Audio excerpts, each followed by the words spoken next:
ವಿಜಯಪುರ ಜಿಲ್ಲೆಯ ಸಿಂದಗಿ ತಾಲೂಕಿನ ಬೋರಿಗಿಪುರದ ಆಳಮಧ್ಯದಲ್ಲಿ ಶೋಭಿಸುವ ವಿಶ್ವಾರಾಧ್ಯರ ಮಹಾಮಠದ ಜಾತ್ರಾ ಮಹಾಮಹೋತ್ಸವದಲ್ಲಿ ಭಕ್ತಿ ವಿಷಯವನ್ನು ಕುರಿತು ಪ್ರವಚನ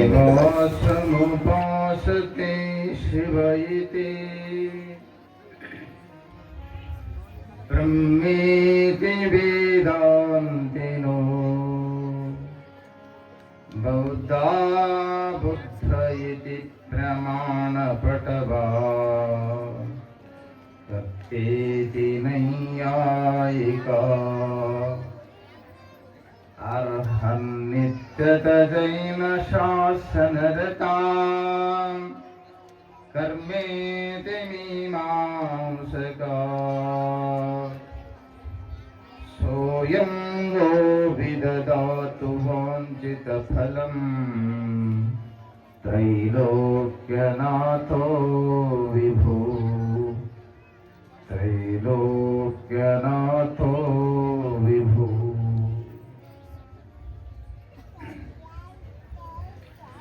ಸ್ವಾನುಭಾವದ ನೆಲೆಯ ನಾನೇನ ಬಲ್ಲನೈ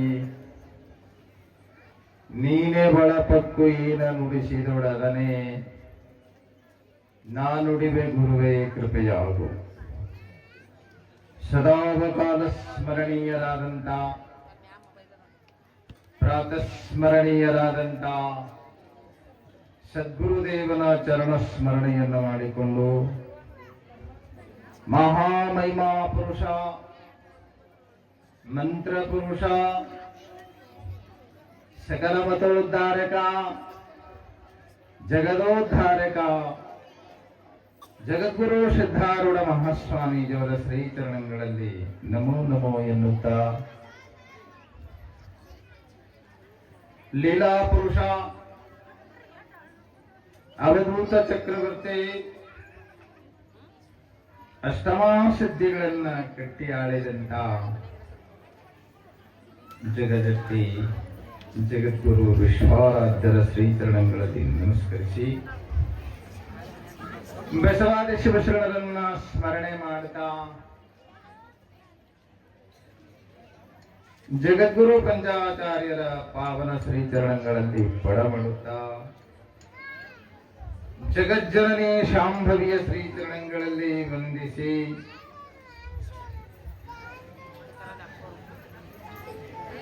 ಕನ್ನಡ ನಾಡಿಗೆ ತಮ್ಮದೇ ಆದಂತ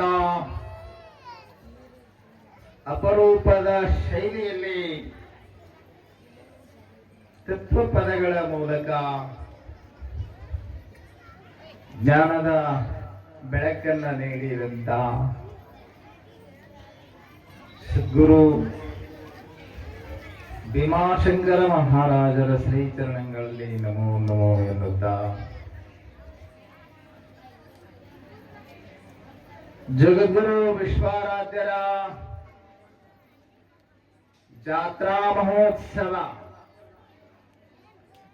ಭವ್ಯವಾದಂತ ರಥೋತ್ಸವ, ಆ ನೆಪದಲ್ಲಿ ಸದ್ಬೋಧೆಗೈತಕ್ಕಂತ ಒಂದು ಸತ್ಸಂಗದ ಕಾರ್ಯಕ್ರಮ. ಈ ಕಾರ್ಯಕ್ರಮದ ಆಯೋಜಕರು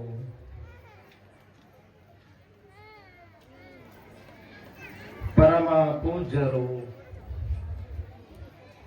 ವಿಶ್ವಸಂತರು, ವಿಶ್ವಾರಾಧ್ಯರ ಗುರು ಭೀಮಾಶಂಕರರ ಅರಿವಿನ ಮಹಾಸಂಪತ್ತಿಗೆ ಒಡೆಯರೂ ಆದಂತ ಆತ್ಮೀಯರಾದಂತ ಪರಮ ಪೂಜ್ಯ ಸದ್ಗುರು ಮಾಲಿಂಗೇಶ್ವರ ಮಹಾಸ್ವಾಮೀಜಿಯವರ ಶ್ರೀಚರಣಗಳಲ್ಲಿ ನಮಸ್ಕರಿಸಿ, ಪೂಜ್ಯರಾದಂತ ಯುವಯತಿಗಳಾದಂತ ಚಾಣಾಕ್ಷಮತಿಯನ್ನ ಹೊಂದಿರಂತ ಕ್ರಿಯಾಶೀಲ ಸ್ವಾಮಿಗಳಾದಂತ ಪರಮಾನಂದ ಸ್ವಾಮೀಜಿಯವರೇ, ಆತ್ಮೀಯತೆಗೆ ಮತ್ತೊಂದು ಹೆಸರು ನಮ್ಮ ಮರ್ತೂರಿನ ಶ್ರೀಶೈಲ ಸ್ವಾಮಿಗಳವರೇ, ಶ್ರೇಷ್ಠ ಸಾಹಿತಿಗಳಾದಂಥ ಪೂಜ್ಯರಾದಂಥ ಸೊಲ್ಲಾಪುರದ ವೇದಮೂರ್ತಿ ದಾನಯ್ಯ ಸ್ವಾಮಿಗಳವರೇ, ನಿಮಗೆಲ್ಲ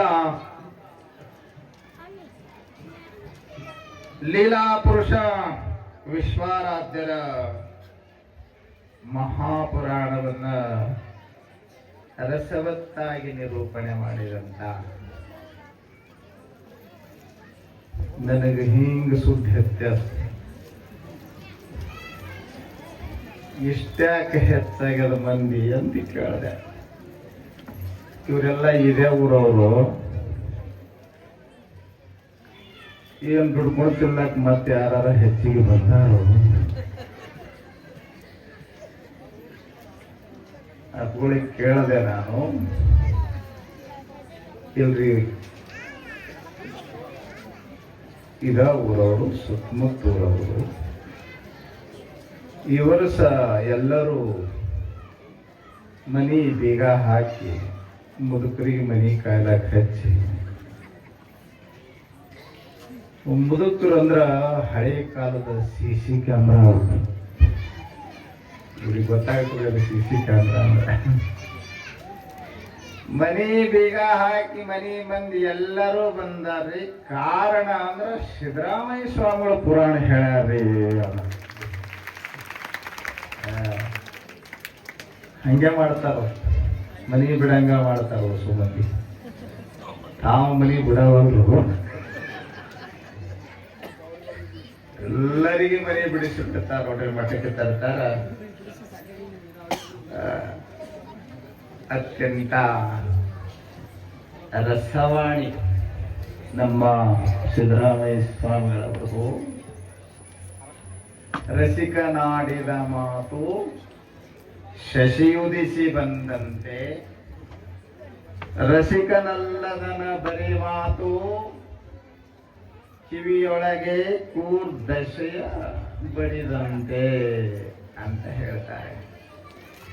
ಅದಕ್ಕೆ ಅವರು ಪುರಾಣ ಕೇಳಕ್ ನೀವು ಬಂದಿರಿ, ನಮ್ಮನ್ನು ಮಾತಾಡೋಂತ ತಪ್ಪಗಳು ಹಚ್ಚಾರ. ಮಾತಾಡ್ರಿ, 2 ತಾಸು ಮಾತಾಡೋಣ. ನಿಮ್ಗೆ ಒಪ್ಪಿಗೆ ಇದ್ರ ಮಾತಾಡ್ತೀವಿ, ಮಾತಾಡ್ಬೋದು. ನೀವು ಮಾತಾಡಂಗ್ ಮಾತಾಡ್ರಿ, ನಾವು ಉಂಡು ಹೋಗ್ತೀವಿ. ಈಗ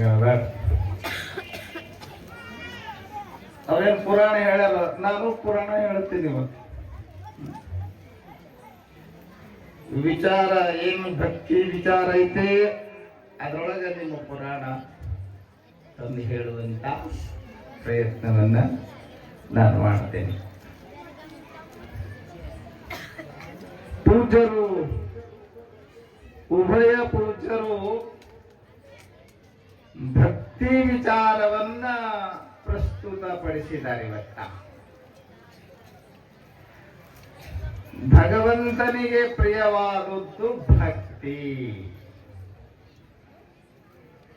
ದೇವ್ರು ಏನ್ ಬಿಡ್ತಾನ? ಏನ್ ಬಿಡ್ತಾನ್ರಿ? ಕರಿಗಿಡದ್ ಬಿಡ್ತಾನಂದ್ರಿ. ದೇವ್ರು ಕಣಗೊಟ್ಟು ಬಿಡ್ತಾನಂದ್ರಿ.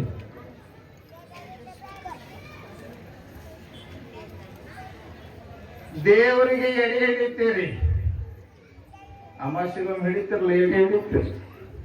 ನೈವೇದ್ಯ ಮೊದಲು ಮಾಡಿದ ಹೋಳಿಗೆ ದೇವರಿಗೆ ಅರ್ಪಣೆ ಮಾಡ್ತೇರಿ. ಶಾಣ್ಯರ್ ನೀವು. ಮೊದಲು ಮಾಡಿದ ಹೋಳಿಗೆ ಯಾಕೆ ದೇವರಿಗೆ ಎಡೆ ಹಿಡಿತೀರಿ ಗೊತ್ತದೆ? ಮೊದಲು ಮಾಡಿದ ರೊಟ್ಟಿ ಹೋಳಿಗೆ ಮಠಕ್ಕೆ, ವಿಶ್ವರಾಧ್ಯರ ಮಠಕ್ಕೆ ಸ್ವಾಮಿಗಳಿಗೆ ಎಷ್ಟು ಶ್ರದ್ಧೆ ವಿಶ್ವಾಸ ಪ್ರೀತಿಯಿಂದ ದೇವರಿಗೆ ಮಠಕ್ಕ ಅದನ್ನು ಕಳಿಸ್ಕೊಡ್ತಾರ ಅಂತ ನಾವು ತಿಳ್ಕೊಂಡಿದ್ದೇವೆ.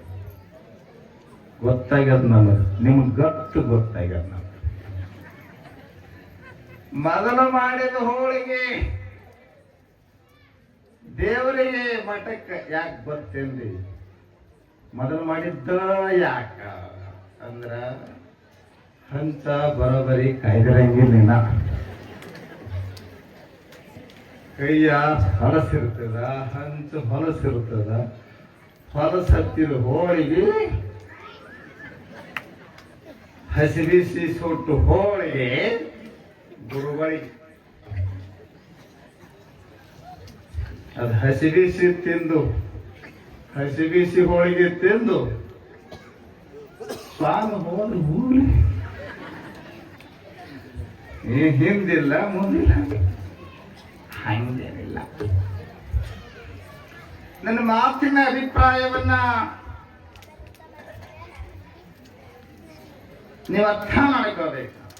ಯಾವಾಗಲೂ ಮಾತಿನ ಅಭಿಪ್ರಾಯವನ್ನ ಅರ್ಥ ಮಾಡ್ಕೋಬೇಕು.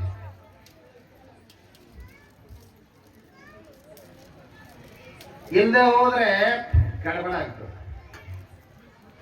ಮುದುಕಿನ ದವಾಖಾನೆ ತೋರಿಸ್ಕೊಂಡು ಬಂದಂತೆ ಅವನು ಡಾಕ್ಟ್ರ, ಅಳಗಿಸಾಡಿ ಇದು ಔಷಧ ಹಾಕಪ್ಪ ಅನ್ನ. ಮತ್ ನಿಮ್ಗೆ ಏನ್ ಹೇಳಿದೆ ಡಾಕ್ಟರ್? ಅಳಗಿಸಾಡಿ ಔಷಧ ಹಾಕು ಅಂದಂತ ಇವ್ ಮುದುಕಿನ ಅಳಿಸಾಣ ಕಟ್ಟಿನ ಮೊದಲೇ 80 ವರ್ಷದ ಮುದುಕಿ ಅದು. ಹರಹರ ಆಯ್ತದ. ಯಾಕೆ ಹಂಗ ಮಾಡಿದವ? ಮಾತಿನ ಅಭಿಪ್ರಾಯ ತಿಳ್ಕೊಳ್ಳಿ. ಹಾಗೆ ನಮ್ಮ ಮಾತಿನ ಅಭಿಪ್ರಾಯ ಏನು? ನೀವು ಅರ್ಪಿಸುವ ಪ್ರಾಪಂಚಿಕ ಭೌತಿಕ ಪದಾರ್ಥಗಳು ಭಗವಂತನಿಗೆ ಅವಶ್ಯಕತೆ ಇಲ್ಲ. ಅರ್ಪಿಸಬೇಡ ಅಂದ್ರೂ ನಾವು ಹೇಳಿ ಕೊಟ್ಟಿಲ್ಲ. ಮತ್ತ ನಾಳೆ ಅಮಾಸಿಗೆ ನೈವೇದ್ಯ ಕೊಡೋದು ಬಿಟ್ಟಿರಿ. ಮತ್ತೆ ಅದಕ್ಕೆ ಹೇಳ್ತೀರ ಮಾತಿನ ಅಭಿಪ್ರಾಯ. ನನ್ನ ಮಾತಿನ ಅಭಿಪ್ರಾಯ, ಸಂತರ ಮಹಾತ್ಮರ ಅಭಿಪ್ರಾಯ, ಭಕ್ತಿ ಅಂದ್ರೆ ಮನೋ ಅರ್ಪಣೆಯೇ ಮಹಾಭಕ್ತಿ. ನನ್ನ ಮಾತು ತಿಳಿತು ನಿಮಗೆ. ಇದು ಬೇರೆ ಒಂದು ಆಂಗಲ್ದಲ್ಲಿ ಭಕ್ತಿ ವ್ಯಾಖ್ಯಾನವನ್ನು ಮಾಡಿಕೊಟ್ಟಿದ್ದೇನೆ ನಾನು. ಒಬ್ಬ ಶರ್ಮ ಹೇಳ್ತಾನ, ಭಕ್ತಿ ಏನು? What is the definition of devotion? ಏನು ಭಕ್ತಿಯ ಲಕ್ಷಣ ಅಂದ್ರೆ ಆತ ಹೇಳ್ತಾನ, ಮನವು ಘನವನಗಲ ದಿಪ್ಪುದೇ ಭಕ್ತಿ. ಭಕ್ತಿ ಅಂದ್ರೇನೆ ಭಗವಂತನಿಗೆ ಮನಸ್ಸು ಅರ್ಪಣೆ ಆಗಬೇಕು. ಭಗವಂತ ಅದನ್ನೇ ಕೇಳ್ತಾನೆ. ಭಗವಂತ ಭಗವದ್ಗೀತೆಯಲ್ಲಿ ಇವನ್ನೇ ಹೇಳ್ತಾನೆ, ಮಯ್ಯಾಸಕ್ತ ಮನಃಪಾರ್ಥ. ಹೇ ಪಾರ್ಥ, ನಿನ್ನ ಮನಸ್ಸು ನನಗೆ ಕೊಡು. ಹರೇ ಭಕ್ತಿ ಅಂದ್ರೆ ಮನೋ ಅರ್ಪಣೆ ಮಹಾನ್ ಭಕ್ತಿ. ನಾವು ಮನಸ್ಸನ್ನ ಹೆಣ್ಣಿಗೆ ಕೊಟ್ಟಿವಿ, ಮನಸ್ಸನ್ನ ಗಂಡಿಗೆ ಕೊಟ್ಟಿವಿ, ಮನಸ್ಸನ್ನ ಮಕ್ಕಳಿಗೆ ಕೊಟ್ಟಿದ್ದೇವೆ. ಮನಸ್ಸನ್ನ ಮನಿ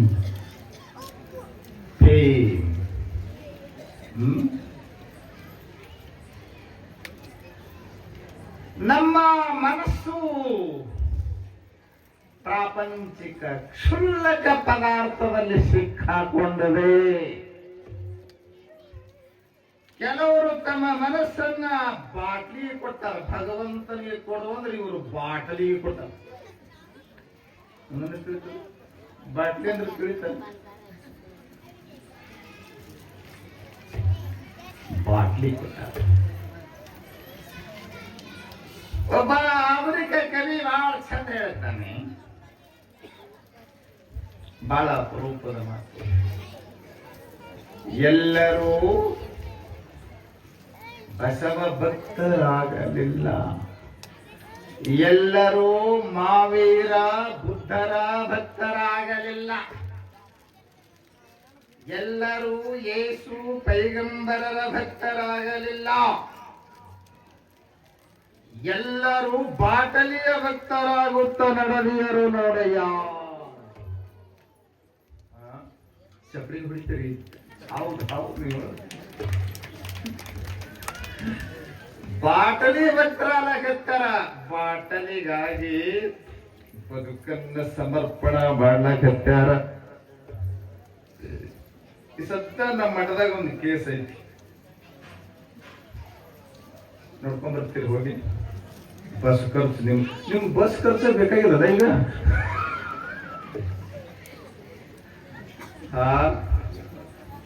ಮನ್ನೊಂದೂರ ಯಾವ್ದಂತ ಕೇಳಿದ್ರೆ, ಮನ್ನೊಂದೂರ 8 ಮಂದಿ ಹೋದವರು 8 ದಿನ ಆಯ್ತು, 18 ದಿನ ಆಯ್ತು, ಇನ್ನ ಹೊಳಿ ಬಂದೇ ಇಲ್ಲ ಅಂತ. ಯಾಕಂದ್ರೆ ಅವ್ರ ಆಧಾರ್ ಕಾರ್ಡ್ ತಗೊಂಡು ಹೋಗ್ಯಾರಂತ. ಕಂಡಕ್ಟರ್ಗಳು ಮೊದಲ ಟಿಕೆಟ್ ಟಿಕೆಟ್ ಟಿಕೆಟ್ ಅಂತ, ಈಗಲ್ಲ ಆಧಾರ್ ಮೊನ್ನೊಬ್ಬ ಕೇಳತ್ತಿದ್ದು, ಈಗ ಮನ್ಕೊಂಡಾಗ ಆಧಾರ್ ಅಂತ ಬಡಬಡಿಸಾಕತ್ತೀರಿ. ನಾನು ಇತಿಹಾಸ ಐತಿದು. ಹೆಣ್ಮಕ್ಳು ಬಸ್ಸಿನ ಬಾಗಿಲ ಮುರಿದುದು ದೊಡ್ಡ ಇತಿಹಾಸ ಇದು.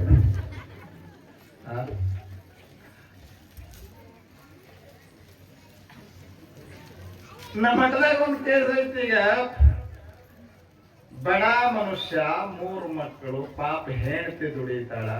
ಅವನಿಗೆ ಹೊಲದಾಗ ಒಂದಿಷ್ಟು, ನಮ್ದೊಂದು 4 ಎಕರೆ ಕಬ್ಬು ಐತಿ. ಅವನಿಗೆ 4 ಎಕರೆ ಕಬ್ಬು ಬಟ್ಟೆ ಒಪ್ಸಿ ನೀರು ಬಿಡೋ ಚಂದ. 3 ಹೊತ್ತು ಬ್ರೇಕ್ಫಾಸ್ಟ್, ಲಂಚ್, ಡಿನ್ನರ್ ಎಲ್ಲ ಚಂದ ಐತಿ, ಮಸ್ತ್ ಇರು ಅಂದ್ರ ತಾ ದುಡ್ದು ಹೇಳ್ತಿ ದುಡ್ದು ಕುಡ್ದು ಕುಡ್ದು ಇನ್ನು ಸ್ವಲ್ಪ ದಿನದ ಮಾವ ಅಂತ ಅನಿಸ್ಲಿಕ್ಕೆ ನನಗೆ. ಮಠದಂತ ಪುಣ್ಯ ಪರಿಸರದಲ್ಲಿದ್ದು ಬಿಡ್ಲಕ್ಕಾಗ್ತಾ ಇಲ್ಲ. 3 ಮಕ್ಕಳನ್ನ ಅನಾಥರನ್ನಾಗಿ ಮಾಡ್ತಾನೇನೋ ಅಂತ ಅನ್ಸ್ಲಕತ್ತದ. ಇವತ್ತ ನಮ್ಮ ಬಿಲ್ಡಿಂಗ್ ಹತ್ತಿ ಬಂದು ನಮಸ್ಕಾರ ಮಾಡ್ಬೇಕಾದ್ರ ಅವನು ಇಷ್ಟು ನಿಶಕ್ತ ಆಗ್ಯಾನ. ಒಂದು ಸೌನ ಎದೆ ಬಡ್ಕೊಂತದೆ, ದಾಪ, ಉಸಿರು ಉಶ್ವಾಸನೆ ಮಾಡಲಿಕ್ಕೆ ಒದಾಡ್ತಾ ಇದ್ದಾನ. ಡಾಕ್ಟರ್ ಹೇಳಿದಾನೆ ಕುಡಿದ್ರೆ ಸಾಹಿತಿ ಅಂತ ಕೇಳ್ಕೊಂಡು, ಸಾಹಿತಿ ಅಂತ ಹೇಳಿದ್ರು ಬಿಡಲಿಲ್ಲ. ಎಷ್ಟು ಬಾಟ್ಲಿಗೆ ಮನಸ್ಸು ಸಮರ್ಪಣ ಮಾಡ್ಯಾನ, ಎಷ್ಟು ಹಚ್ಚಿಕೊಂಡ.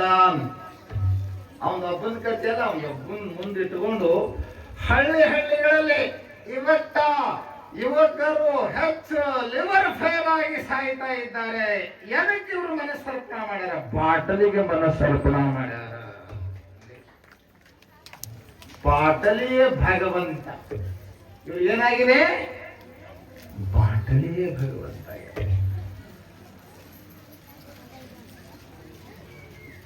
ಹೆಂಗ ಅವನ ಹೆಂಡತಿಗಂದ ನಾನು ದುಡ್ಡು ಕೊಡಬೇಡ, ಅವಾಗ ಪಗಾರ ನಿನ್ ಕಡೆ ಇಟ್ಟುಕೊ, ಹೆಂಗಾರ ಮಾಡಿ ದುಡ್ಡು ಹೊದಿಸ್ಕೊಂಡು ಕೊಡೋದು ಬರ್ತಾನೆ. ಕೈ ಕಾಲ ಹಿಡ್ಕೊಂತಾರ ಕೊನಿ. ನಾವ್ ಕತೆ ಹೇಳಿ ನಿಮ್ಗೆ, ಹೆಂಡತಿ ಕಾಲ ಹಿಡ್ಕೊಂಡಂತ ರಾತ್ರಿ 11 ಗಳ ಹಾಕತ್ತಿದ, ಬಳ ಬಳ ಕಣ್ಣೀರ್ ಸುರ್ಲಾಗ್ತಿದ್ದ. ನಂದು ತಪ್ಪಾಯ್ತು,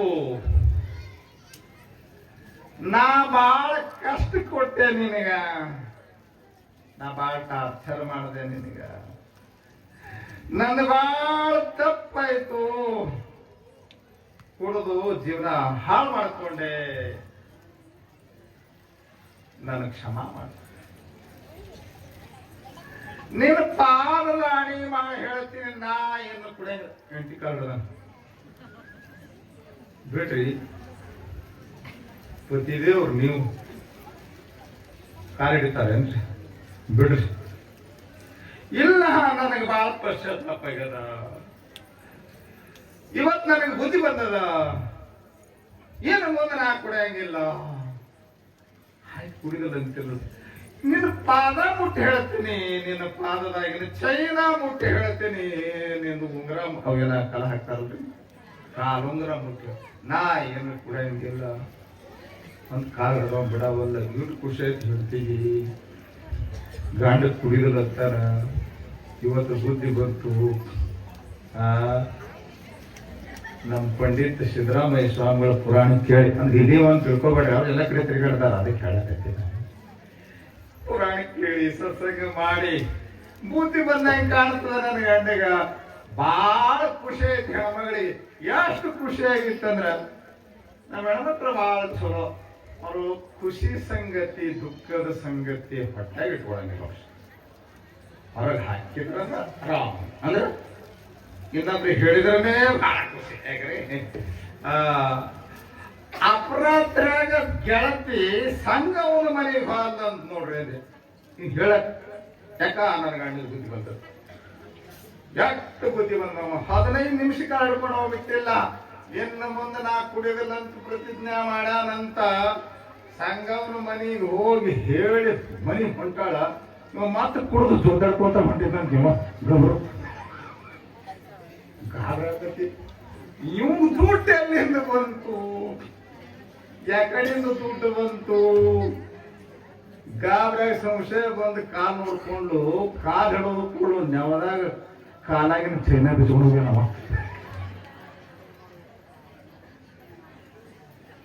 ಎಷ್ಟ ಅವ ಬಾಟ್ಲಾಗ ಸಿಕ್ಕಾಕೊಂಡಾನ. ಎಷ್ಟು ಬಾಟ್ಲಿ ಗೌರವ ಕೊಟ್ಟಾನ. ಮನಸ್ಸು ಬಾಟ್ಲಾಗ ಸಿಕ್ಕಾಕೊಂಡ. ಅವನು ಬಾಟ್ಲಾಗ ಸಿಕ್ಕಾಕೊಂಡದ, ಕೆಲವ್ರದ್ದು ಹೆಣ್ಣಿನೊಳಗೆ ಸಿಕ್ಕಾಕೊಂಡದ, ಕೆಲವ್ರದ್ದು ಮಣ್ಣಿನೊಳಗೆ ಸಿಕ್ಕಾಕೊಂಡದ, ಕೆಲವ್ರದ್ದು ರೊಕ್ಕ ರೂಪಾಯಿ ಪ್ರತಿಷ್ಠೆ ಇವೆಲ್ಲ ಒಂದು ನಮ್ಮನೆ ಬಾಟ್ಲಿಗಳೇ ನೆನ್ಪಿಟ್ಕೊಳ್ತಾರೆ. ಹಾಗೆ ಇವುಗಳಲ್ಲಿ ಮನಸ್ಸು ಆಸಕ್ತವಾಗಿದೆಯೋ ಹಾಗೆ ಮನಸ್ಸು ಭಗವಂತನಲ್ಲಿ ಆಸಕ್ತವಾದ್ರ ಅದು ಖರೇ ಭಕ್ತಿ. ಹ್ಯಾಂಗಿದ್ರ ಬಿಟ್ರ ಮನಸ್ಸು ಚಡ್ಪಡಿಸ್ತದೆ. ಒಂದು ಕ್ಷಣ ಬಿಟ್ಟಿರ್ಲಿಕ್ಕಾಗದಂತೆಯಲ್ಲ ಹಾಗೆ ಗುರುಪಾದ ಹರಪಾದ ಮನಸ್ಸು ಬೆಟ್ಟ ಆಗಬಾರದು. ಅದು ಭಕ್ತಿ ಅಂತ ಹೇಳಿದ್ರು. ಅದು ನಿಜವಾದಂತ ಭಕ್ತಿ. ಮನವು ಘನವನಗಲದಿಪ್ಪುದೇ ಭಕ್ತಿ. ಮನಸ್ಸು ಯಾರನ್ನೇ ನೀವು ಸೇರಿಸ್ತೀರಿ ಬಹಳ. ಕೆಲವರು ಸುಮ್ಮನೆ ಇಸ್ಪೇಟ್ ಆಡೋದ್ರಾಗ ಮನಸ್ಸನ್ನ ತೊಡಗಿಸಿ ಬಿಡ್ತಾರ. ಅವ್ರಿಗೆ ಪರಿವೇ ಇರಂಗಿಲ್ರಿ. ನೀವು ಸತ್ತ ನೋಡ್ರಿ, ನಿಮ್ ಮನಸ್ಸು ಸತ್ಸಂಗದಾಗ ಮುಳುಗಿ ಬಿಟ್ಟರೆ ಅಲ್ರಿ. ಇಲ್ಲೇ ಇದರಿಂದ ನಿಮ್ ಜಾಗ ಬಿಟ್ರಿ ಇಲ್ಲೇ ಇಲ್ಲೇ ನಮ್ಗೆ ಗೊತ್ತದ. ನೀವು ಜಾಗ ಬಿಟ್ಟು ನಮ್ಗೆ ಗೊತ್ತಾಗ್ತದೆ. ಯಾರಾದ್ರು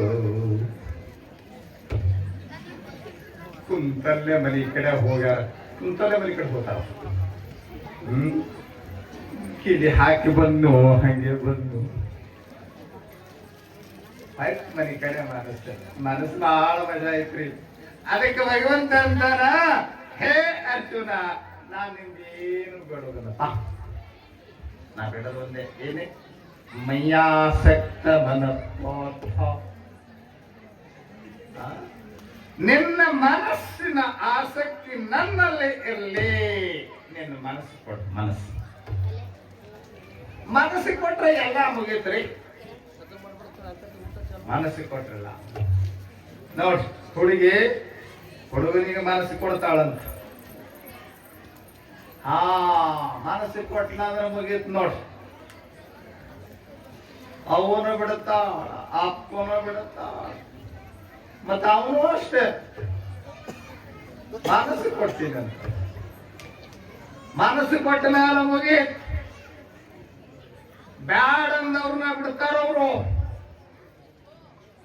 ಎಲ್ಲಾ ತ್ಯಾಗ ಮಾಡಕ್ ಸಿದ್ಧ ಆಗ್ತಾರ. ಅಷ್ಟೇಕೆ ಮನಸ್ಸು ಕೊಟ್ಟ ಮ್ಯಾಲ ಪ್ರಸಂಗ ಬಂದ್ರ ಪ್ರಾಣ ಪ್ರಾಣ ತ್ಯಾಗಕ್ಕೂ ಸಿದ್ಧ ಆಗ್ತಾರೆ. ಅದಕ್ಕೆ ಮನಸ್ಸು ಕೊಡೋದು ಬಹಳ ಮಹತ್ವದ್ದು.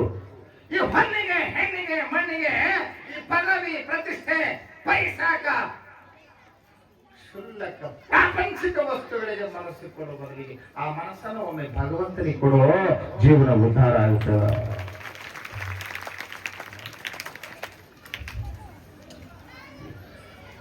ಜನ್ಮ ಜನ್ಮಾಂತರಗಳಲ್ಲಿ ಮನಸ್ಸನ್ನ ಪ್ರಪಂಚಕ್ಕೆ ಅರ್ಪಣ ಮಾಡಿರಿ.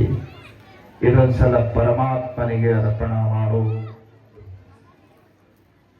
ಜಿತನಾ ಪ್ರೇಮ ಹರಾಮ ಸೇ ಹೈ ಉತನಾ ಪ್ರೇಮ ಹರಿ ಸೇ ಹೋ. ಮನಸ್ಸು ಕೊಡೋದಂದ್ರೆ ಏನ್ರಿ? ನಾ ಮನಸ್ಸು ಕೊಡಬೇಕು ಅಂತ ಮಾತಾಡಕ್ಕೆ. ಮನಸ್ಸು ಕೊಡೋದಂದ್ರೆ ಮನಸ್ಸು, ಮನಸ್ಸಿನ ಪ್ರೀತಿ ಭಗವಂತನೆಡೆಗೆ ಹರಿಬೇಕು. ಹಾ, ಭಕ್ತಿ ಅಂದ್ರೆ ಸ್ವಾಮಿ ವಿವೇಕಾನಂದ ಭಕ್ತಿಯ ವ್ಯಾಖ್ಯಾನವನ್ನು ಮಾಡ್ತಾರೆ, ಬಹಳ ಸೊಗಸಾಗಿ ಹೇಳ್ತಾರೆ. Bhakti is devotion is intense love to god.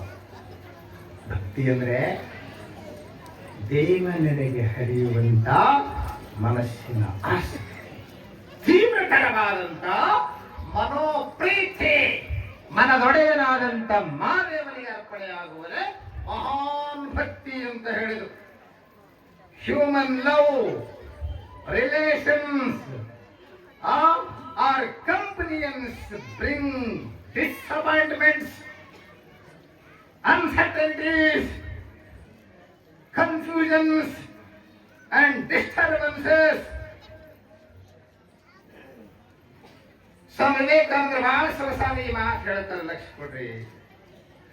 ಮಾನವ ಪ್ರೀತಿ, ಮಾನಂದ್ರ ಮಾನವರ ಮೇಲಿರುವ ಪ್ರೀತಿ, ಪ್ರಾಪಂಚಿಕ ವಸ್ತುಗಳ ಪ್ರೀತಿ, ಇವುಗಳ ಸಂಬಂಧ ಶಾಶ್ವತ ಅಲ್ಲಪ್ಪ.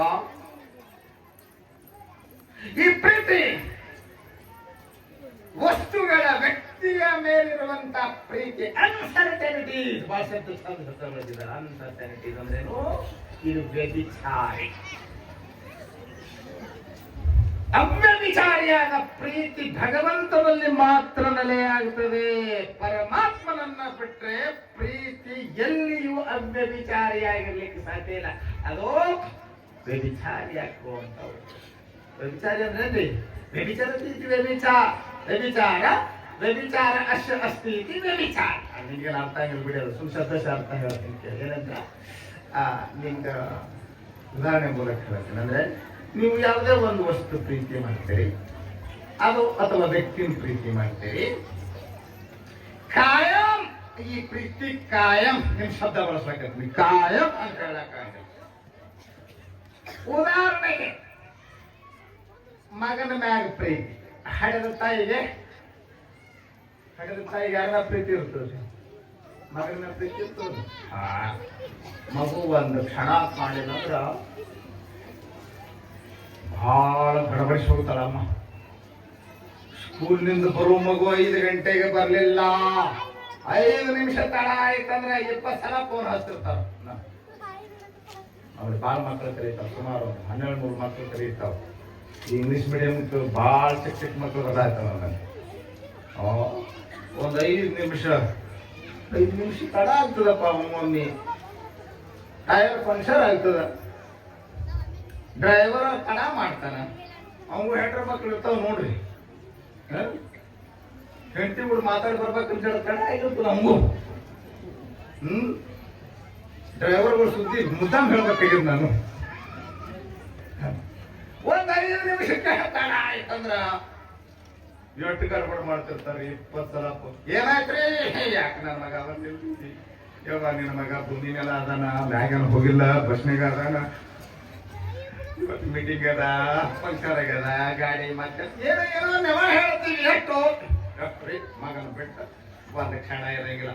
ಅದನ್ನು ಮಗ ಹಾ ಮಮ್ಮಿ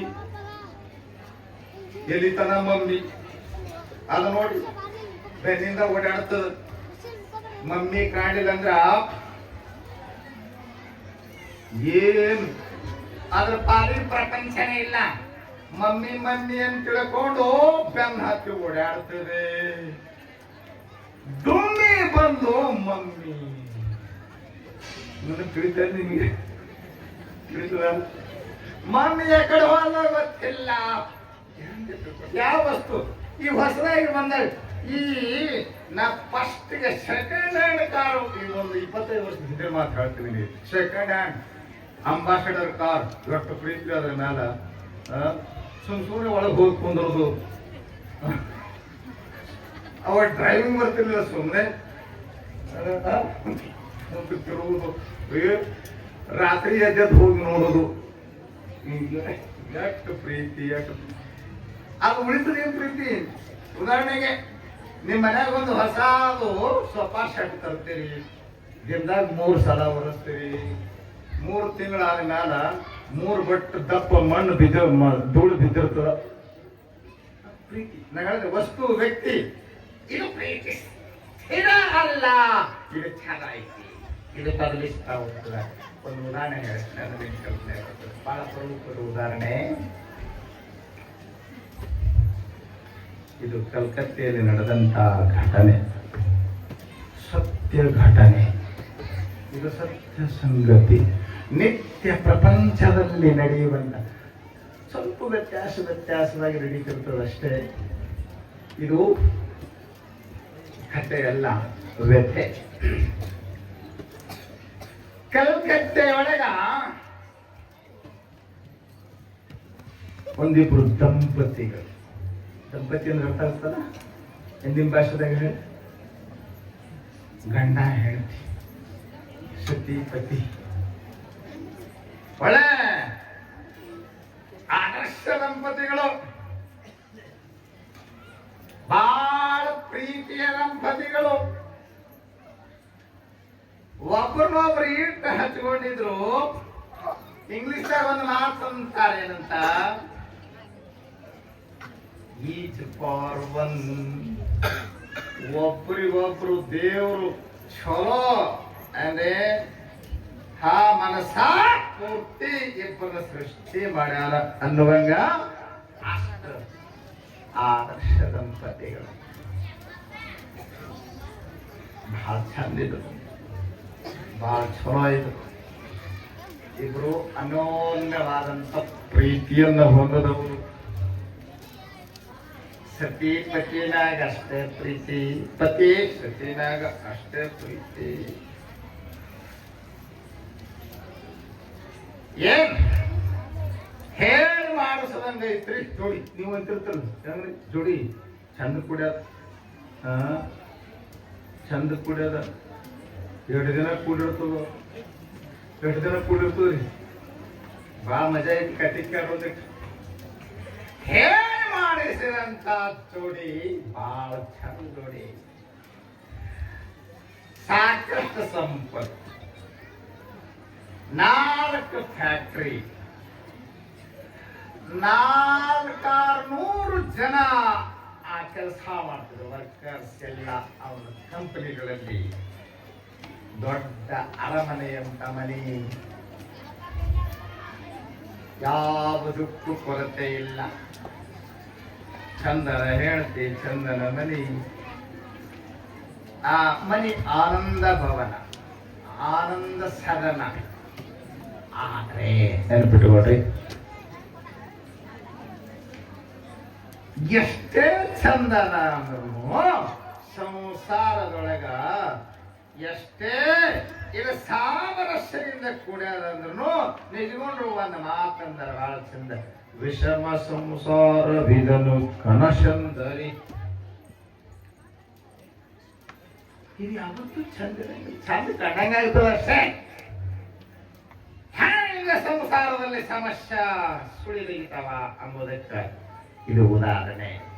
ಎಲ್ಲ ಚಂದ ನಡೆದದ ಅನ್ನೋದ್ರಾಗ ದೇವರು ನಿಮ್ಗೆ ಯಾಕೆ ಕಷ್ಟ ತರ್ತಾನೆ ಗೊತ್ತೇನ್ರಿ. ನಿಮ್ ಸಂಸಾರ ಬಾಳ ಮಂದಿ ಅಂತಾರೆ, ನಂಗೆ ಏನು ಮಾಡಿದ್ರು ಎದುರಾಗ್ತದೆ ಅಂತಾರ.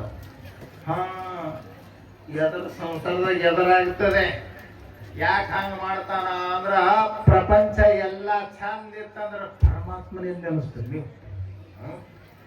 ಅದಕ್ಕ ಪ್ರಪಂಚದಾಗ ಹಿಂಗೆಲ್ಲ ಸಮಸ್ಯೆಗಳು ಪರಮಾತ್ಮ ನಿಮ್ಮ ಕರ್ಮಕ್ಕನುಗುಣವಾಗಿ ನಿಮ್ಮ ಹಣ ಬರಕ್ಕನುಗುಣವಾಗಿ ಪ್ರಪಂಚದಲ್ಲಿ ಸಮಸ್ಯೆಗಳನ್ನು ತಂದುಕೊಡ್ತಿರ್ತಾನೆ ದೇವರು.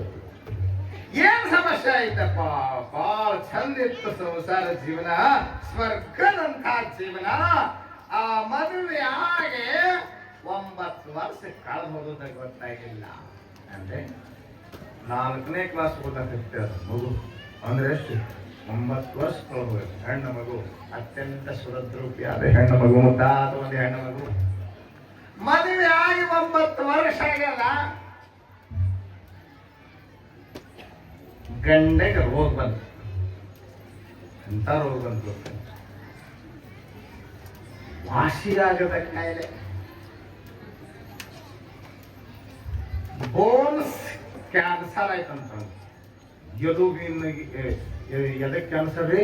ಇದು ಗಂಟ್ಲು ಕ್ಯಾನ್ಸರ್ ಅಲ್ಲ, ಬ್ಲಡ್ ಕ್ಯಾನ್ಸರ್ ಅಲ್ಲ. ಇದಕ್ಕೆ ಬೋನ್ಸ್, ಎಲುಗಳು, ಎಲುವಿನ ಕ್ಯಾನ್ಸರ್ ಅಂದ್ರೆ ಹೆಂಗಂದ್ರಿ, ಈ ಕಟ್ಟಿಗೆ ಗೊರ್ಲಿ ಹತ್ತದಲ್ಲ, ಕಟ್ಟಿಗೆ ಗೊರ್ಲಿ ಹತ್ತದ, ಹೆಂಗ್ ಗೊರ್ಲಿ ಹತ್ತಿದ ಕಟ್ಟಿಗೆ ಪಟಾಪಟ ಹೆಂಗ್ ಮಾಡ್ಬೇಕು, ಹಾಂಗ ಪೂರ್ತಿ ಜೀವನ ನಿಶ್ಚತ್ವಾಗುವಂತ ಹೋಗ್ತದೆ. ಇದು ಬಹಳ ಹಿಂದಿನ ಮಾತು ಹೇಳತ್ತೀನಿ. ಇವಾಗ ಕ್ಯಾನ್ಸರ್ಗೆ ಸರಿಯಾದ ಟ್ರೀಟ್ಮೆಂಟ್ ಬಂದಿದೆ. ಅವಾಗ ಬಹಳ ಕಷ್ಟ ಇತ್ತು. ಕಲ್ಕತ್ತೆಯ ಪ್ರಸಿದ್ಧ ಆಸ್ಪತ್ರೆಯಲ್ಲಿ ತೋರಿಸಿದ್ರು, ದೊಡ್ಡ ದೊಡ್ಡ ಆಸ್ಪತ್ರೆಗೆ ಎಲ್ಲಾ ಕಡೆ ತೋರಿಸಿದ್ರು. ಆ ಡಾಕ್ಟರ್ಸ್ ಕೈ ಬಿಟ್ರು. ನೆನ್ಪಿಟ್ಕೊಳ್ರಿ, ಎಲ್ಲರ ಕೈ ಬಿಡುತ್ತಾರೆ, ಕೈ ಹಿಡದೆ ಕಾಪಾಡವಂದ್ರೆ ಪರಮಾತ್ಮ ಒಬ್ಬನೇ. ನೆನ್ಪಿಟ್ಕೊಳ್ರಿ, ನಿಮ್ಮ ಪೈಸಾ ಕೈ ಬಿಡುತ್ತವೆ, ನಿಮ್ಮ ಪದವಿ ಕೈ ಬಿಡುತ್ತವೆ, ನಿಮ್ಮ ಜನ ಕೈ ಬಿಡುತ್ತಾರ, ಹೆಂಡ್ರು ಗಂಡ್ರು ಮಕ್ಕಳು ಎಲ್ಲರೂ ಕೈ ಬಿಡುತ್ತಾರೆ. ಕೈ ಬಿಡಲಾರ ನಾವು ದೇವರ ಒಬ್ಬನೇ, ವಿಶ್ವರಾಧ್ಯ ಒಬ್ಬನೇ, ಸಿದ್ಧಾರೂಢ ಒಬ್ಬನೇ, ನೀವು ನಂಬಿದಂತ ಭಗವಂತ ಒಬ್ಬನೇ, ಸದಾ ಸದಾ ಕೈ ಹಿಡಿದು ಕಾಪಾಡುವ. ಡಾಕ್ಟರ್ ಕೈ ಬಿಟ್ರು, ಹೇಳ್ತೀನಿ ಕಾಲದ ಹೇಳಿದ್ರು, ನಿನ್ನ ಗಂಡ ಇನ್ನು 10 ನಿಮಿಷ, ಭಾಳ ಒಂದು ಅರ್ಧ ಗಂಟೆ ಅಷ್ಟೇ ಬರೀತಾರೆ. ಸಾವು ಸಮೀಪ, ಪ್ರತಿ ಕ್ಷಣ ಸಾವು ಸಮೀಪಿಸ್ತಾ ಇದೆ. ಅವನ ಎದೆ ಬಡಿತ ಕಡಿಮೆ ಹಾಕುವಂತ ಮಂತಲ್ಲ, ಇನ್ನಾತ ತಾಸಿನೊಳಗೆ ಸಾಯ್ತಾನ. ಏನಾದರೂ ಮಾತಾಡೋದಿದ್ರೆ ಮಾತಾಡಿ. ಡಾಕ್ಟರ್ ಹೊರಗೆ ಬಂದು ಹೆಂಡತಿಯನ್ನ ಒಳಗೆ ಕಳಿಸಿದ್ರು.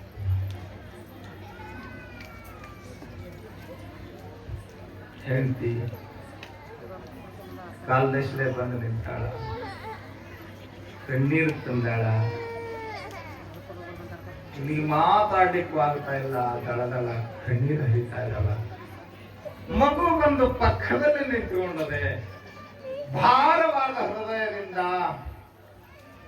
ಮಲ್ಕೊಂಡಿದ್ನಲ್ಲ, ಅಲ್ಲಿಂದನೇ ಮಾತಾಡ್ದ. ದೇವರು ನನ್ನ ಬದುಕಿನಲ್ಲಿ, ನಿನ್ನ ಬದುಕಿನಲ್ಲಿ ಬಹಳ ಅನ್ಯಾಯ ಮಾಡ್ದ. ಈ ಮಾತಂತಿರ್ಮಿ, ದೇವ್ರ ಅನ್ಯಾಯ ಮಾಡ್ದ. ದೇವ್ರ ಅನ್ಯಾಯ ಮಾಡಂಗಿಲ್ಲ, ಅನ್ಯಾಯ ಮಾಡೋದು ದೇವ್ರ ಅನ್ನಂಗಿಲ್ಲ. ನೆನಪಿಟ್ಟುಕೊಳ್ರಿ, ಕಾಪಾಡದದ್ದು ತನ್ನ ಸಂಕಟ, ಇವಾಗ ಯಾಕ ಬಯ್ಯತ್ತು ನಿನ್ನ ಸಂಕಟಕ, ನೀ ಮಾಡಿದ್ದ ಅವಶ್ಯಕ. ಕಣ್ಣೀರ್ ಹಾಕ್ತಾ ಇದ್ದಾನ, ದೇವರು ಅನ್ಯಾಯ ಮಾಡ್ದ. ನನ್ನ ನಿನ್ನ ಜೀವನದ ನಿನ್ನ ಕೈ ಹಿಡಿದು ತುಂಬು ಜೀವನ ಬದುಕಲಿಕ್ಕಾಗಲಿಲ್ಲ, ಒಬ್ಬಂಟಿಯಾಗಿ ನಿನ್ನ ಬಿಟ್ಟು ಹೋಗ್ತಾ ಇದ್ದೀನಿ. ನನ್ನನ್ನು ಖುಷಿಯಿಂದ ಕಳಿಸಿಕೊಡು ಒಂದು ಕಣ್ಣೀರು ಆಗ್ತಾ ಇಲ್ಲ. ಹೇಳ್ತಂದು ಹಂಗರಬೇಡ್ರಿ, ನಾ ಒಬ್ಬಂಟಿಯಾಗಿ ನಾ ಹೋಗ್ತೀನಿ, ನೀವು ಒಬ್ಬಂಟಿಯಾಗಿರ್ತಿ. ಹಂಗಲ್ರಿ, ನೀವು ಹೋದ ಮೇಲೆ ನಾ ಇಲ್ಲಿಂದ ಏನು ಮಾಡಿ ನಾ ನಿಮ್ ಜೊತೆನೆ ಬರ್ತೀನಿ. ಹಂಗಿರ್ತದದು ಪ್ರೀತಿಯ ಒಂದು ಆವೇಶ. ಅದೇ ನಾ ನಿಮ್ ಕೂಡ ಬರ್ತೇನೆ, ನೀವು ಹಿಂಗ ಮುಂದೆ ಹೋಗ್ತೀರಿ, ಹಿಂಗ ನಾ ಬಂದು ಹತ್ತಿ ಬರ್ತೀನಿ ಅಂದ್ರೆ ಹಂಗಂದ್ರೆ ಪ್ರೀತೀನಿ. ಕಣ್ಣು ಮುಚ್ಚಿನ ಇಲ್ಲಲ್ಲ, ಇನ್ನ ಮುಚ್ಚಿ ಇನ್ನೊಂದು ಅರ್ಧ ತಾಸಾದ ಮುಚ್ಚುವಂತೀರಿ. ಅಂದ್ರೆ ನೀವು ಸತ್ ಮೇಲೆ ನಾನು ಸಾಯ್ತೀನಿ ಅನ್ನಂಗ. ಇರಬೇಕು ನಿನ್ನಂತ ಆದರ್ಶ ಪ್ರೇಮದ ಪತ್ನಿ. ಬಹಳ ನನ್ನ ಸಾವಿನಲ್ಲಿಯೂ ನನಗೆ ಸಂತೋಷ ಅನ್ನಿಸ್ಲಾಕತ್ತದ ನಿನ್ನ ಮಾತು ಕೇಳಿ ಬಹಳ ಖುಷಿ ಆಯ್ತು. ಆದ್ರ ಒಂದ ನಾ ಸತ್ತ ಮ್ಯಾಲ ನನಗಾಗಿ ನೀ ಸತ್ರ ಈ ಮಗುವಿನ ಗತಿ ಹೆಂಗ? ಸತ್ತ ಸಾಧಿಸೋದೇನೈತಿ, ನೀನು ಈ ಮಗುವಿಗಾಗಿ ಆದ್ರೂ ಬದುಕಿರ್ಬೇಕು. ನನಗ ಪ್ರಾಮಿಸ್ ಮಾಡು, ಕೈ ಒಟ್ಟದ ಮನ್ಕೊಂಡಲ್ಲಿಂದ ಪ್ರಾಮಿಸ್ ಮಾಡು. ಹಾ, ಇದು ನನ್ನ ಪ್ರತಿರೂಪ, ಇದರ ಮುಖದಲ್ಲಿ ನನ್ನನ್ನೇ ಕಾಣಿ. ಈ ನನ್ನ ಮಗುವಿಗಾಗಿ, ನಿನ್ನ ಮಗುವಿಗಾಗಿ ಬದುಕು. ನಾವಿಬ್ಬರು ಕೂಡಿ ಈ ಮುಗ್ಧ ಮಗುವಿನನ್ನ ಅನಾಥ ಮಾಡೋದು ಬೇಡ.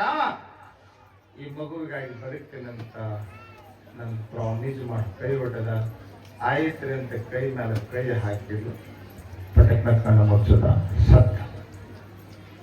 ಪಾಪ ಗಂಡ ಸತ್ತ ಮೇಲ ಹೀಗೆ ಇಡೀ ದಿಕ್ ಶೂನ್ಯ ಅಂತಲ್ಲ, ದಿಗ್ಮೂಢಳಾದ್ಲು. ಅದ್ಲು ಕರಲು ಮಣ್ಣ ಮಾಡಿದ್ಲು, ಎಲ್ಲರೂ ಸೇರಿದ್ರು, ಮಣ್ಣ ಮಾಡಿದ್ರು. ಸಾಕಣ ಸಂಪತ್ತದ ಅರಮನೆ ಎಲ್ಲ ಶೂನ್ಯ ಶೂನ್ಯ ಅನಿಸ್ತಾ ಇದೆ. ದುಃಖ 6 ತಿಂಗಳ ಹಗಲ ರಾತ್ರಿ ಅದ್ಲು. ಒಂದು ಮಾತು ನೆನ್ಪಿಟ್ಕೊಳ್ರಿ, ಕರೆಯ ಮಾತು ಹೇಳ್ತೀನಿ ನಿಮಗೆ. ಕಾಲ ಕಳೆದಂತೆ ಎಲ್ಲ ಕಾಲ ಮರೆಸ್ತದ. ಮರವೇ ಎಂಬುದು ಪರಮಾತ್ಮ. ಇಂಥ ಸಂದರ್ಭದಲ್ಲಿ ನಾವು ಹೇಳಬೇಕಾಗ್ತದೆ, ಮರವೇ ಎಂಬುದನ್ನ ಪರಮಾತ್ಮ ವರಮಾಗಿ ಕೊಟ್ಟಿದ್ದಾನೆ ಅನ್ನುವಂತ ಅನಿಸ್ತದ. ಯಾಕಂದ್ರೆ ದುಃಖವನ್ನ ಮರೀಲಿಲ್ಲ ಅಂದ್ರೆ ನಾವು ಬದುಕಲಿಕ್ಕೆ ಆಗ್ತಿರ್ಲಿಲ್ಲ. ಆ ಮರವೇ ಆವರಿಸ್ತದೆ, ಸಣ್ಣಗೆ ಮರವೇ ಆವರಿಸ್ತು. ಗಂಡನ ಮಾತತ್ಲು. ವಾಸ್ತವಿಕ ಪ್ರಪಂಚದಲ್ಲಿ ಬದುಕಲಾಕತ್ತಿದ್ದು ಅಷ್ಟಿಷ್ಟು ಗಂಡ ಮರೆಯಾಗಿ ಹೋದ. ಗಂಡ ಮನಸ್ಸಿನಿಂದ ಮರೆಯಾದ. ಆ ಮನಸ್ಸಿನೊಳಗ ಮತ್ತೊಬ್ಬ ಪುರುಷ ಸೇರದ. ನಾ ಏನ್ ಹೇಳಿದ್ದೆ ನಿಮ್ಗೆ ನೆನಪೈ ತಗೊಳ್ಳಿರಂತ. ವಸ್ತು ವ್ಯಕ್ತಿಗಳ ಮೇಲಿರುವಂತ ಪ್ರೇಮ ವ್ಯಭಿಚಾರಿಯಾಗ್ತದೆ, ಅದು ಕೈದಾಡುತ್ತದೆ. ಇನ್ನೊಂದು ಶಬ್ದ ಬಳಸ್ಬೇಕು ನಾವು, ಏನಂದ್ರೆ ಪ್ರಾಪಂಚಿಕ ವಸ್ತುಗಳ, ವ್ಯಕ್ತಿಯ ಮೇಲಿರುವ ವಸ್ತುಗಳ ಮೇಲಿರುವ ವ್ಯಕ್ತಿಯ ಮೇಲಿರುವಂತ ಪ್ರೇಮ, ಮನಸ್ಸಿನ ಪ್ರೇಮ, ಅದು ಬೈದಾಡುತ್ತದೆ. ಹಂಗ ಗಾಳಿಗಿಟ್ಟು ಬದಲಾಗಿಲ್ಲ, ಹಂಗ ಬೈದಾಡುತ್ತದೆ. ನೋಡಿ, ಬದಲಾಯ್ತು, ಪ್ರೀತಿ ಬದಲಾಯ್ತು, ಮನಸ್ಸು ಬದಲಾಯ್ತು. ಆ ಮನಸ್ಸಿನೊಳಗ ಪರಪುರುಷ ಪ್ರವೇಶ ಆದ. ಮನಸ್ಸಿನಾಗ ಅಷ್ಟಲ್ಲ, ಮನೆಯಲ್ಲೂ ಪ್ರವೇಶ ಆದ. ಆ ವಿಧವೆಯಾದ ನಿನಗೆ ಬದುಕು ಕೊಡ್ತೀನಿ. ಬಹಳ ಖುಷಿ ಅನಿಸ್ತೈತಿ, ಬಹಳ ಖುಷಿ. ತಪ್ಪಲ್ಲ, ವಿಧವೆಗೆ ಬದುಕು ಕೊಡುವುದು ನಾವು ತಪ್ಪನಂಗಿಲ್ಲ. ಇರ್ಲಿ, ಬದುಕಬೇಕು ಮನುಷ್ಯ. ಹ್ಯಾಂಗ ಬರ್ತದೋ ಬದುಕು ಹಂಗ ಎದುರಿಸಬೇಕು, ಓಕೆ. ಆದ್ರೆ ಒಂದು ಮಾತು ಗಮನ ವಹಿಸಿಕೊಳ್ಳಿ, ಎಷ್ಟು ವಿಚಿತ್ರ ಇರ್ತದ ಮನಸ್ಸಿನ ಪ್ರೀತಿ, ಮನಸ್ಸಿನ ಭೈರಾಟ, ಎಷ್ಟು ಮಜಾ ಇರ್ತದೆ. ಪರಪುರುಷ ಅನ್ನಂತ ನಾನು ನಿನ್ನ ಕೈ ಹಿಡಿತೀನಿ, ವಿಧವೆಯಾದ ನಿನಗೆ ಬದುಕು ಕೊಡ್ತೇನೆ. ಆದರೆ ನಿನ್ನ ಕೈ ಹಿಡಿದು ನಿನ್ನ ಮದುವೆ ಆಗಬೇಕಂತೀನಿ ಕರೆ. ಆಗ ನಿನ್ನ ಪ್ರೀತಿಗೆ, ನಿನ್ನ ಮದುವೆಗೆ ಈ ಮಗು ಒಂದು ಇದು ಪ್ರತಿಬಂಧಕ ಐತಿ. ಈ ಮಗು ಇರುವ ತನನು ನಿನ್ನ ಮದುವೆ ಸಾಧ್ಯ ಇಲ್ಲ. ಹೆಂಗ್ ಬೈದಾಡ್ತದ ನೋಡಿ ಪ್ರೀತಿ. ಆಕೆ ವಿಚಾರ ಮಾಡಿದಂತ, ನನ್ನ ಬದುಕು ಹಿಂಗ ವಿಧವೆಯಾಗಿ ಕಳೆಯಬಾರದು. ನಾನು ಮಸ್ತ್ ಜೀವನ ನಡೆಸಬೇಕಂದ್ರ ನಮ್ಮ ಮದುವೆಗೆ ಅಡ್ಡ ಆದಂತ, ಪ್ರತಿಬಂಧಕವಾದಂತ ಈ ಮಗುವನ್ನ ನೀಗಬೇಕು. ಪ್ಲಾನ್ ಮಾಡಿದ್ರಂತ. ಹೆಂಗ್ ಪ್ಲಾನ್ ಮಾಡಿದ್ರು? ಕಲ್ಕತ್ತೆಯಲ್ಲಿ ಹುಗ್ಲಿ ನದಿ ಇದೆ. ಈ ಗಂಗಾ ನದಿಗೆ ಬ್ರಿಡ್ಜ್ ಕಟ್ಟಿದ್ದಾರ, ಅಲ್ಲಿ ಹುಗ್ಲಿ ನದಿ ಅಂತಾರ. ಅಲ್ಲಿ ಕಾರಂಜ, ಬಣ್ಣ ಬಣ್ಣದ ಕಾರಂಜ ಪುಟಿತಾ ಇರ್ತದೆ. ಮಕ್ಕಳ ಕರ್ಕೊಂಡು ಫ್ಯಾಮಿಲಿ ಎಲ್ಲ ಜನಗಳು ಫ್ಯಾಮಿಲಿಯೊಂದಿಗೆ ಅಲ್ಲಿಗೆ ಆ ಜನರ ಬಣ್ಣದ ಚಿತ್ತಾರವನ್ನು ನೋಡ್ಲಿಕ್ಕೆ ಬರ್ತಿರ್ತಾರೆ. ಬಹಳ ಅದ್ಭುತ ದೃಶ್ಯ ಇರ್ತದೆ. ಆ ಮಗುವಿನ ಕರ್ಕೊಂಡು ಹೆಣ್ಮಗಳು 4 ವರ್ಷದ ಮಗುವಿನ ಕರ್ಕೊಂಡು ಹೂಗ್ಲಿ ನದಿಯ ಆ ಬ್ರಿಡ್ಜಿನ ಮ್ಯಾಗ ಬಂದಾಳ. ಮಗು ಪುಟಿದೇಳುವಂತ ಬಣ್ಣ ಬಣ್ಣದ ಆಕಾರದ ಆ ಕಾರಂಜಿಯನ್ನು ನೋಡಿ ಕುಣಿತದ ಕುಪ್ಪಳಿಸ್ತದ. ಹಾಗೆ ಆ ಮಗುವಿನ ಜನ ಇಲ್ಲದ ಅತ್ತತ್ತ ದೂರ ಜನರಿಂದ ದೂರ ಮಗುವಿನ ಕರ್ಕೊಂಡು ಹೋಗಿ ಮಗು ದೂರದಿಂದ ಕಾರಂಜಿ ನೋಡಿ ಖುಷಿಯಲ್ಲಿ ಕುಣಿತಾ ಇದೆ. ಅಮ್ಮ ಅದು ನೋಡಿ ಎಷ್ಟು ಚಂದ ಜಿಗಿತಾ ಇದೆ, ಇದು ನೋಡಿ ಎಷ್ಟು ಚಂದ ಜಿಗಿತಾ ಇದೆ ಅಂತ ಖುಷಿಯಿಂದ ಕುಣಿದಾಡುವಂತ ಮಗುವನ್ನ ತಾಯಿ ನದಿಗೆ ಹಿಂಗ ನೂಕಿ ಬಿಟ್ಟ. ಯಾವ ಕೈ ಪ್ರೀತಿಯ ತುತ್ತ ಇಟ್ಟು ಉಣಿಸಿತೋ, ಯಾವ ಕೈ ಪ್ರೀತಿಯ ಜೋಗುಳ ಹಾಡಿ ತೂಗಿತ್ತೋ, ಅದೇ ಕೈಯಿಂದ ಮಗುವನ್ನ ಹಿಂಗ ನದಿಗೆ ನೂಕಿ ಬಿಟ್ಟ. ಮಕ್ಕಳ ಮ್ಯಾಲ ಪ್ರೀತಿ, ತಾಯಿಯ ಪ್ರೀತಿ ಮಗುವಿನ ಮ್ಯಾಗ ಅದು ಅವ್ಯಭಿಚಾರಿ ಪ್ರೀತಿ ಅನ್ನುವಾಗ ನಮಗೆ ಕಂಡು ಬರುತ್ತದೆ. ಆದ್ರೆ ಮಹಾತ್ಮರು ಹೇಳ್ತಾರೆ, ಸಂತರು ಹೇಳ್ತಾರೆ, ಇದು ಪ್ರೀತಿ ಶಾಶ್ವತ ಅಲ್ಲಪ್ಪ. ಮಗುವಿನ ಮ್ಯಾಗ ತಾಯಿ ಪ್ರೀತಿ, ತಾಯಿ ಮ್ಯಾಗಿನ ಮಗುವಿನ ಪ್ರೀತಿ, ಸತಿ ಪ್ರೀತಿ, ಪತಿ ಪ್ರೀತಿ ಯಾವುದು ಸ್ಥಿರ ಅಲ್ಲ. ಪ್ರೀತಿ ನೆಲೆಯಾಗುತ್ತದೆ ಪರಮಾತ್ಮನ ಮೇಲೆ. ಅದಕ್ಕೆ ನಿಮ್ಮ ಪ್ರೀತಿಯನ್ನ ಪರಮಾತ್ಮನಿಗೆ ಹರಿಸಿದರೆ ಅದು ಪರಮಾತ್ಮ. ಹೇಳಿ ನನ್ನ ಮಾತಿಗೆ ಮಂಗಲ.